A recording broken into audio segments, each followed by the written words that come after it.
Hihilain ko yan. Hihilain ko yan. Naku, maniwala ka, hihilain ko yan. Kapag manas. Pero hihilain ko yan.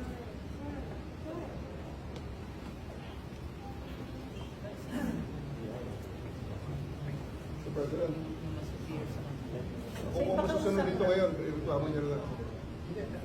Gusto niya kausapin para lang makiklaro. Sino?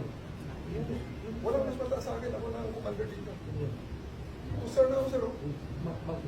Direksyonin niyo po sa aeroplano? Yes. Okay, sir. Your lawyers are witnesses. You can always file. You have to kill me. It's not our intention. You have to kill me to bring me to Hague. It's not our intention, sir. It's not our intention. It's not our intention. It's not our intention, sir.